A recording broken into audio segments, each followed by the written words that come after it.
Hi, my name is María Rivas, and I'm going to be solving problems from stage 1. So the first example that we have here is 60 meters over seconds. We want to pass it to kilometers over hours. So the first thing that we have to do is to pass meter to kilometer. So 60 meters over second will be 1 kilometer over 1,000 meters. Then we're going to pass seconds to hours. So 3,600 seconds over 1 hour. Then we are going to multiply all this and divide it, and we're going to have as a result 57,600 over 1,000. So then we are going to cancel the units, meters and meters, seconds and seconds. So we have kilometers and hours. So it will be kilometer over hours. Then we divide it, and our answer will be 57.6 kilometers over hour. That will be our answer for our first problem. The second problem is going to be, we want to convert 50 miles over hour to meters over second. So we have to do 3 things here. We need to convert miles to kilometers to meters, and then hour to seconds. So 50 miles, it will be 1 kilometer, and 1 kilometer is equal to 0.62100 miles. Then 1,000 meters is going to be 1 kilometer. So we passed miles to kilometers to meters. Then 1 hour over 60 minutes will be 1 minute and 60 seconds. So we pass hours to seconds. Now we cancel miles with miles, kilometers with kilometers. Then we cancel minutes, and hour with hour. Then we have meters and seconds. So we multiply all this and divide it, and the answer will be 22.36 meters over seconds. And that will be our answer to problem number 2. The third example that we have is where we want to pass centimeters to millimeters. So the example that we're going to use is going to be 90 centimeters. We want to pass it to millimeters. So we have to know how much a centimeter is a millimeter. So 1 centimeter is 10 millimeters. So if we want to pass 90 to millimeters, we have to multiply it by 10. So 90 by 10 is going to be 900 millimeters. And with that, we conclude stage 1.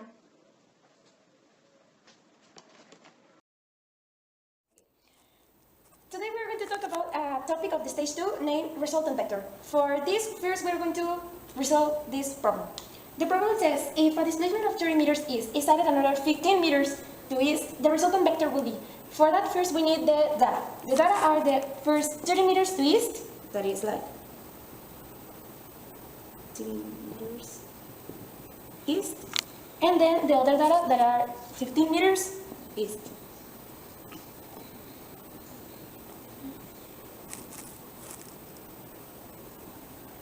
Well, now that we have the data, we are going to do the procedure. To obtain a resultant vector of vectors that have the same direction, we just have to do A plus B. That means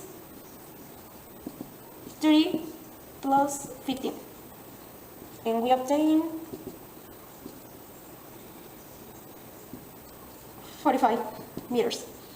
Then for obtaining the result, we write the 45 meters. And for the direction, when 2 vectors are going to the same direction, the final direction will be the same.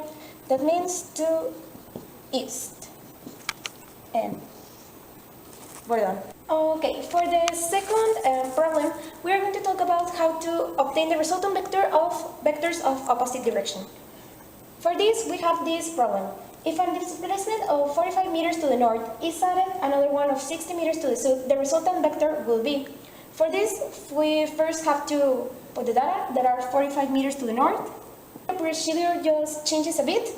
To obtain the resultant vector of this, we just have to rest A minus B. Put the result, we just have to put the same, 15 meters, and the direction will be the one of the vector with the bigger vector, so is south to south. And we're done.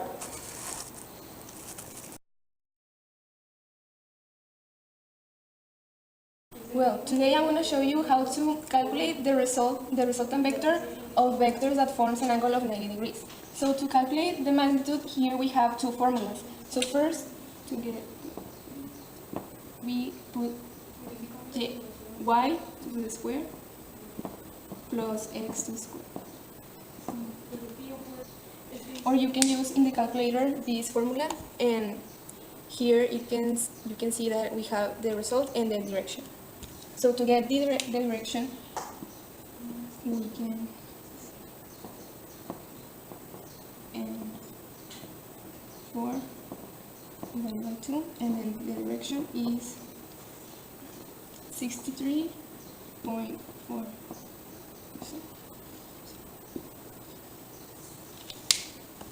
So in the second problem, here we have two vectors, and the first one is in the first quadrant, and the second one is in the second quadrant. So first, to get the resultant, the magnitude and the direction, we need to make this chart, and we need to write first the magnitude and the angle, the magnitude by cosine and by the angle, and then we have get the y. We do the same but with sine, or rested if. And then we do the formula that I already told you of the pole, 46.6, comma, and then we got the vector and the direction.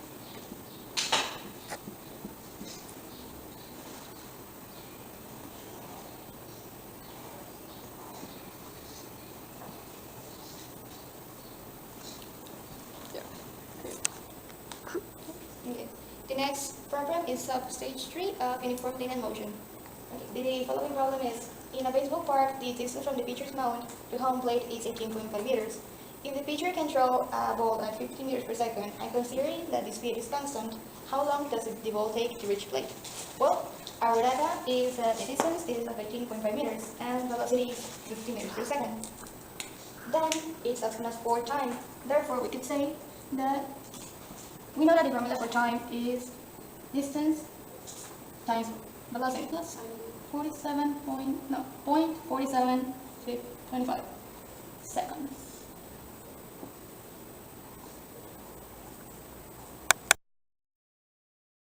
So for the next problem, we're going to talk about uniform acceleration motion.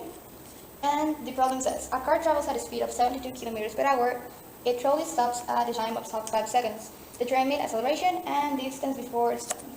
So our data says that the initial velocity is 72 kilometers per hour, or 20 meters per second. It also says that the final velocity is 0 since it stops. Then the time is 5 seconds. It is asking us for acceleration and distance. So we know that the formula for acceleration is the following. It's final velocity minus initial velocity, then divided into time. So that giving us acceleration of -4. Then it's asking us for distance before stopping. So the formula for distance is this one. It's initial velocity plus final velocity divided into 2. 50 meters. And here again meters per second squared. Now I'm going to explain some problems of the stage 3. The first one is about free fall. So the problem says, a freely dropped body reaches the ground with a velocity of 29.4 meters per second. So this problem is asking you to determine the fall time and the height from which it was dropped. That would be the distance. So we know that in free fall, a very important factor is the gravity. So we know that gravity is always 9.8 meters per second squared. Also we have the data of the velocity, which is 29.4 meters per second.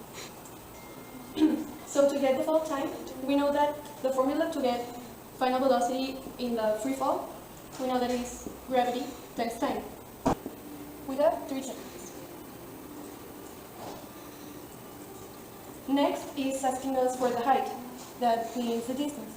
And we know that the formula of the distance is y, which is distance, equals gravity, 10 times squared, over 2. And the distance would be 44.1 meters.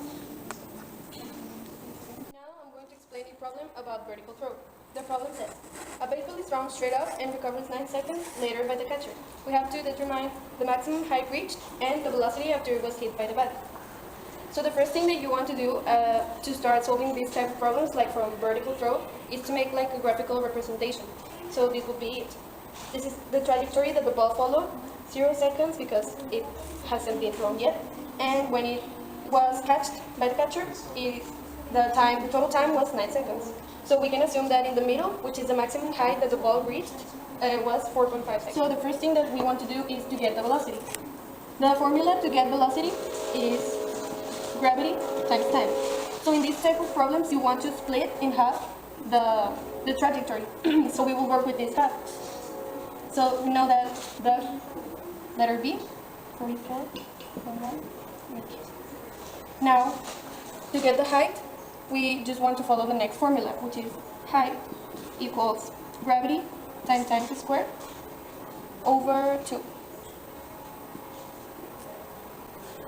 Which it will be final velocity times over 2 times time. So we will just put the data that we already got, be 99.225 meters. And we're done. Okay, today I'm going to talk about the stage 4, and it is one more problem of this topic, the horizontal motion. And the problem says, a ball is thrown horizontally with a velocity of 3.7 meters per second by a person that is at a certain height respect to the ground. If the ball falls to the ground at 3 meters from where it was launched, how much time does the ball take to reach the ground, and what was the height when it was launched? And the following data that the problem says is in this problem I have two variables, that is the time and the height.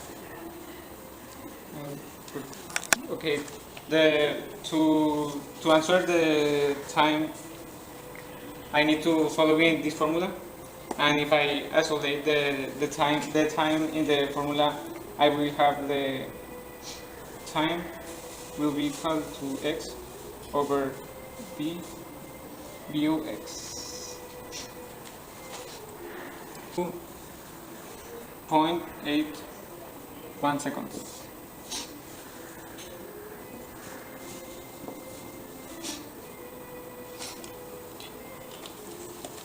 To obtain the height in the problem, I need this formula. So it will have that the height is 3.2 meters.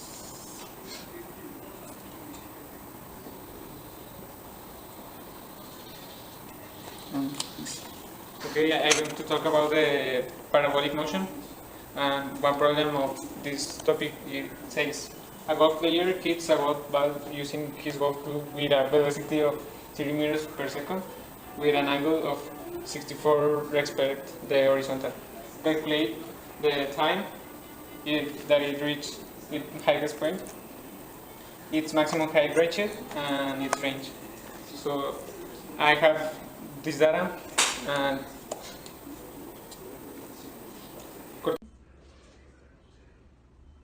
okay, to obtain the time, I need this formula.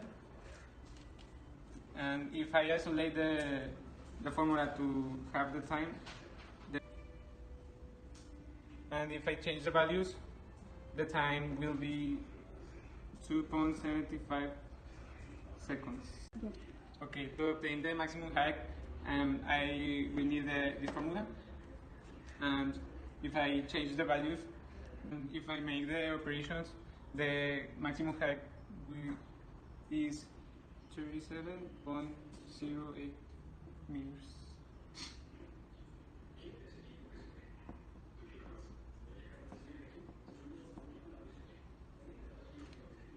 the time is 2.75, but the range is twice as at the time, and the whole time is 5.5 seconds, and these two answers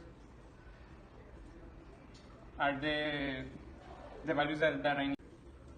Okay, finally, if I change the values,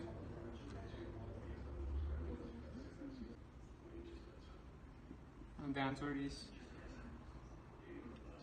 72.32 meters.